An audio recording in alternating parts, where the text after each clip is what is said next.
Breaking news. Police say the 20-year-old gunman at Florida State University was a sheriff's deputy's son. The service weapon was found on the scene. Humiliated, then fired. Durham's former interim police chief says she was mistreated, then let go by the current chief of police. What she says motivated the complaint. NC Central responds to protests about poor living conditions. An update on the 5 arrests made and why they could face stricter penalties under a new amendment at the legislature. Get ready for an Easter sizzle. Temperatures are cranking up for our holiday weekend. Who could hit 90 degrees and the soonest we could see rain? All right, let's start with this one. Durham's former interim police chief has a problem with the current police chief. Sherry Montgomery filed a lawsuit claiming that Chief Patrice Andrews mistreated her before she was then fired earlier this month. WRAL's Aaron Thomas is live at police headquarters.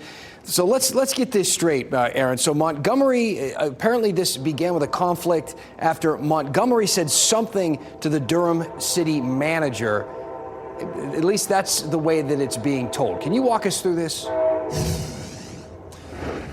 Yeah, that's how this is all being spelled out in official documents in this federal filing. It all stems back to this hiring process when the city of Durham was searching for a new police chief.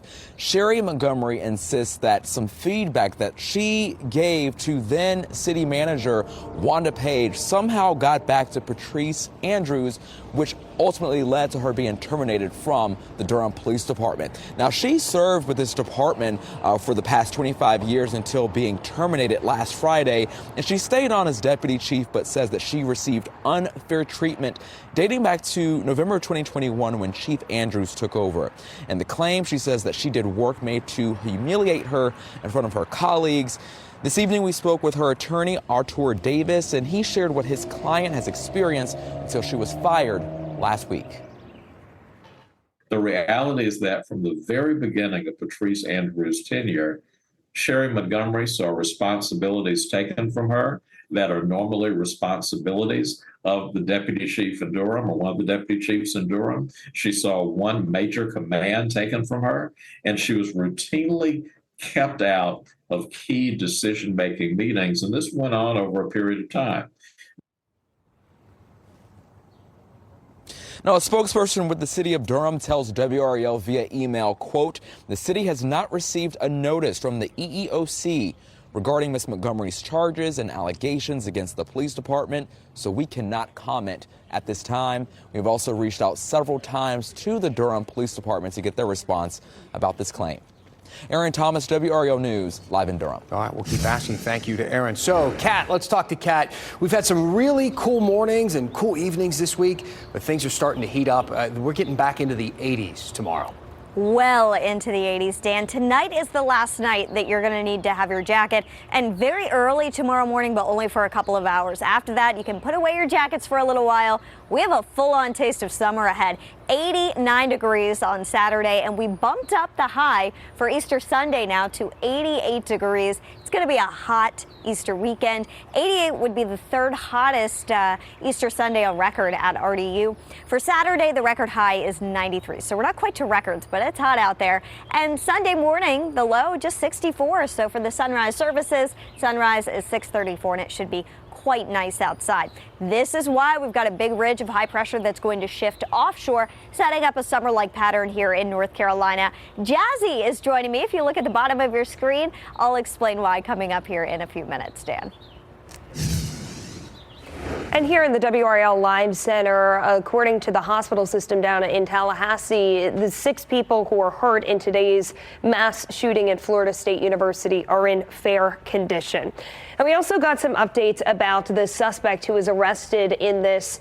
Police have identified him as Phoenix Eichner. He's 20 years old, and he's a current student at Florida State University. He's also the son of a Leon County deputy. Law enforcement says he may have gotten a hold of his mother's former service weapon, and that there were two other guns found, one in his car and a shotgun found in the student union. Now, this is a look at the scene earlier in the day, right around noon, as law enforcement was running towards the student union when those shots rang out. We know 2 people died in this. Those 2 people, according to law enforcement, were not FSU students. We also know that the suspect was hurt when law enforcement shot him, claiming that he was not complying with orders, which is why they made that decision to do so. Florida State has announced that they are canceling classes through Friday. Carly, thank you. So we are learning a bit more now about the 5 people arrested in protests on the campus at NC Central yesterday. One of them we've learned is a history professor, and they face a variety of charges like trespassing and resisting arrest. WRAL's Monica Casey has been covering this story since the protest began, and she reports now on what's next. NC Central students say they have concerns about the quality of housing here on campus in dorms like these ones. They cite issues including mold, bugs, and flooding, and they think there isn't enough housing here on campus. A 2-hour protest over housing crisscrossing NC Central's campus Wednesday afternoon ended with 5 arrests. The people charged range in age from 18 to 26. Jalen Glasgow and Mariah Flowers are charged with the misdemeanor of resisting a public officer. Flowers' arrest warrant says she opened the door to a school building to let protesters inside. Jose Estrella faces 3 misdemeanors: failure to disperse on command, second-degree trespass, and resisting a public officer. His warrant says he organized the protest. Daniel Atwood is also charged with resisting a public officer. He told me he is an instructor of history at NC Central, and he was there to support his students. Michaela Tinsley faces 2 misdemeanors and 1 felony, assaulting a law enforcement officer. That's a charge that could carry new consequences if this amendment to the budget passes. It says anyone convicted would not be able to receive in-state tuition or scholarships or grants. I believe it's unconstitutional. Democratic Senator Greg Meyer, representing Orange County, spoke today opposing that amendment. And they probably will regret it for the rest of their life. But I don't want that kid to lose their access to college because of that one stupid mistake. In Durham, Monica Casey, WRAL News. Thanks to Monica. Now, on this topic, let's take a quick step back for a moment, because while these protests at NC Central might have looked like something we have seen before, they weren't, not exactly. Now, you remember the protests at UNC around this time last year. It was all about the war in Gaza. They were disrupting classes. There were arrests that were made. And you might remember when they replaced the American flag with the Palestinian flag. A couple of months ago on Duke's campus, students protested White House policies on DEI. Earlier today, the protesters were back out on Duke's campus protesting the deportation of international students. Now, if you put all those videos side by side, pieces of them anyway, with the protest with NC Central, you might not see much of a difference. But if you listen, there is one big difference, and it's the message. You see, NC Central students weren't protesting foreign wars or politics. They weren't appealing to the White House or demanding enormous change to culture or the world order. These students have a problem with something very specific and right in front of them: housing. And they want the university to do something about it. NC Central has had problems with its dorms for a long time. WRAL reported on this for years. In 2003, black mold closed 2 dorms for a year, pushing out 500 students. In 2007, the university bought Eagle Landing. Under the previous owners, state inspectors found multiple violations. The university fixed most of those problems, but delayed work on the building's heating and air systems. In 2012, NCCU welcomed a huge freshman class, but there were too many students. Many of the upperclassmen actually had to move into hotels. In 2019, the school made a big move. They announced projects to build 3 new residence halls, enough to add 1,200 new beds and alleviate the housing shortage they were dealing with. Construction wrapped up in 2022, and the students moved in. The university also built a new student center. They were making moves. Last year, NC Central then demolished one of its oldest dormitories, Baines Hall. Like many of the older campus dorms, it was built back in the 60s. The supply and demand problem did crop up again last year when NC Central announced record-breaking growth in enrollment. Now, that said, we got to be fair here and give some context because there is another side to the coin. You know, those new buildings did help. Right now, NC Central offers more housing per student than the average university does across the UNC system. And we should say many students do report having a great experience there. We found these videos on TikTok. Students giving virtual tours of their dorm rooms, proudly showing off their new digs to their friends and family. But a report in the university's student newspaper found many students have a different experience. They posted photos like these: leaks in Eagleson, flooding in Rush Hall, roaches in Lawson. That report mentioned busted washing machines, showers, and elevators.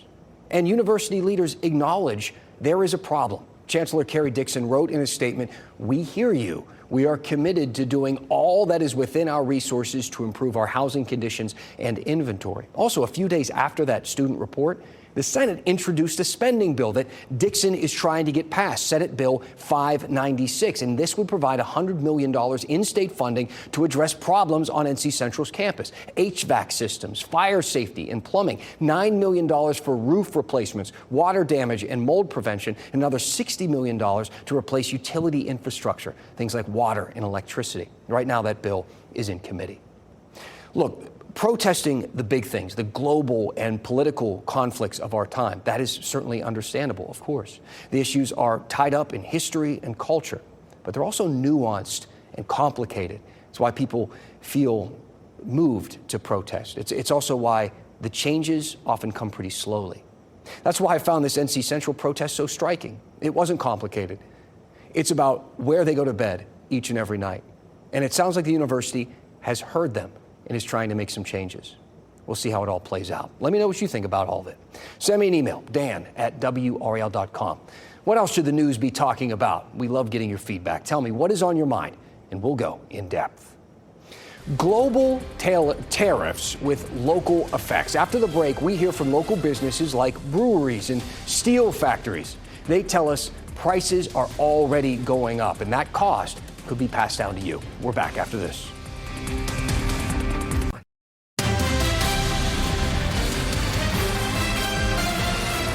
The State Emergency Management Division hosted an event today to showcase all the tools that they use to help during a disaster. Several organizations showed up today, including first responders and volunteers whose mission it is to help North Carolinians during difficult times like natural disasters. One of the goals of the event is to showcase the importance of the teamwork necessary for these people to do their jobs well.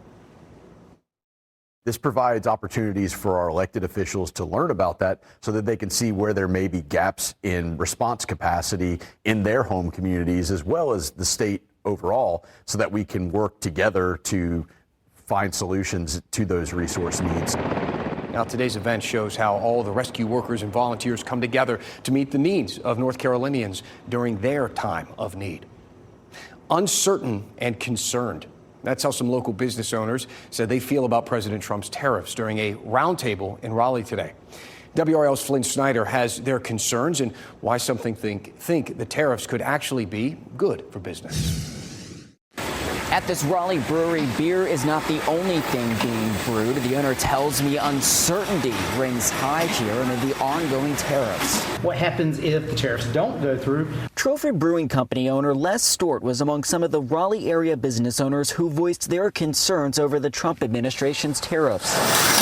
We're seeing it put out there and then pulled back, and it's just the uncertainty that is the major driving concern right now. Democratic North Carolina Congresswoman Deborah Ross organized the talk. She called on Congress to, quote, reassert their authority over tariff policy. What can Congress do about tariffs? It is Congress's job to enact tariffs or to remove tariffs unless there is a national emergency. And the Trump administration has concocted a national emergency in order to do this. The White House has said the tariffs are needed to combat U.S. national security threats, including drug trafficking. However, many economists predict they'll increase prices for U.S. consumers.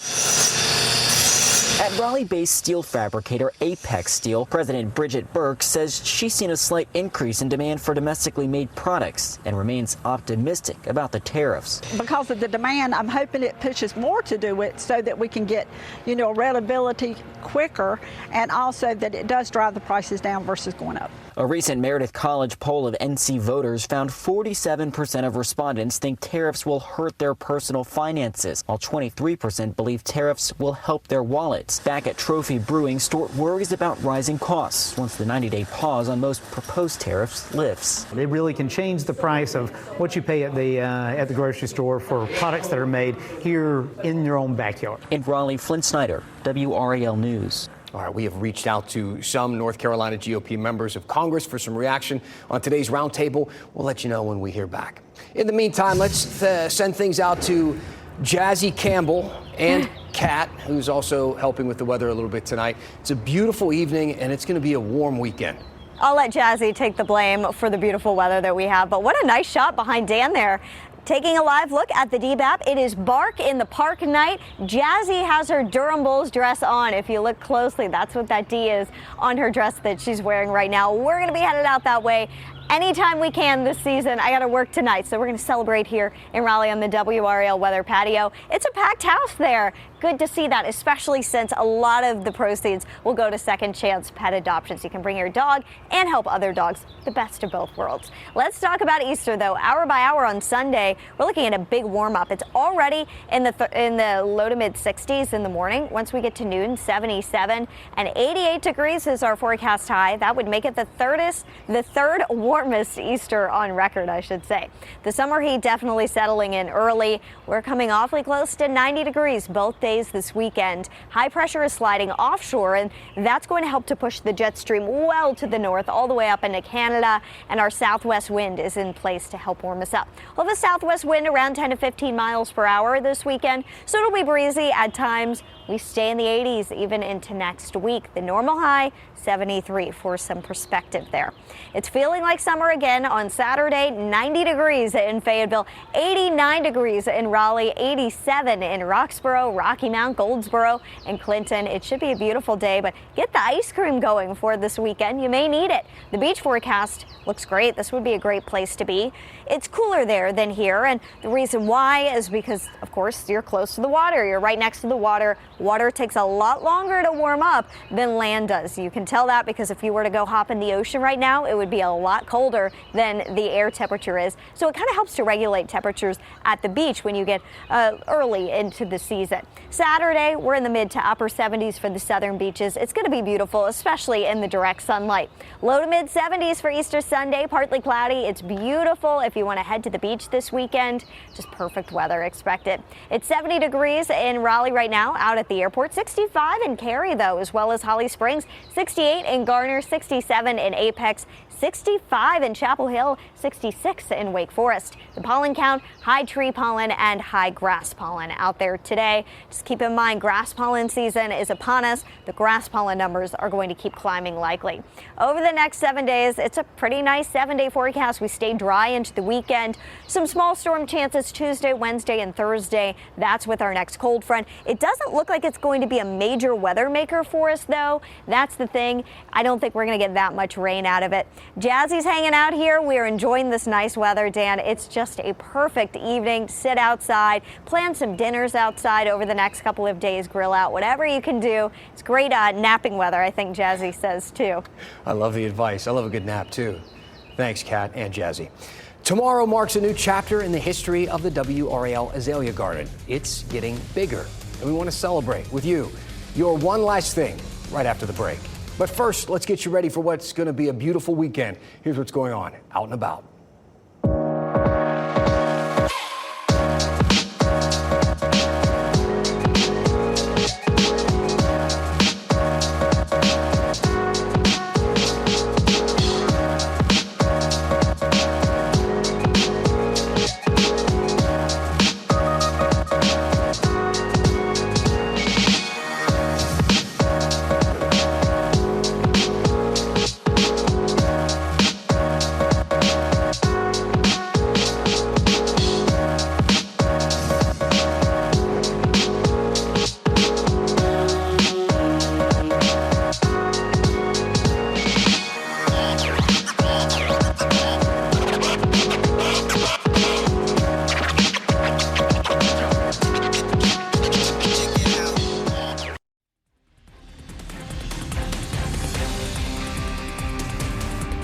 Hey, one last thing for you tonight.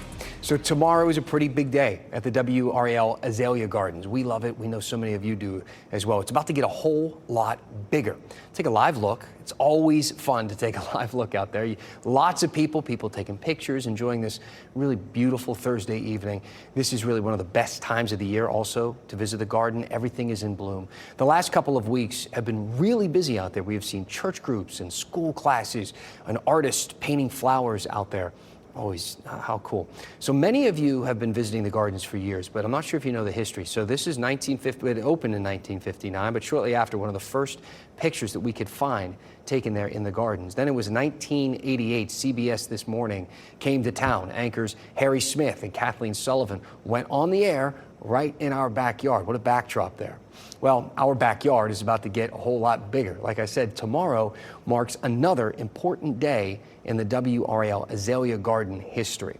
So there's this, we're taking a look at it right now, but a whole new beautiful section that opens tomorrow. There's going to be more flowers, more walking trails, which is something I'm excited about. I like going through a little stroll there if I need to take a breather in between shows or something. There's that beautiful bridge that's really cool.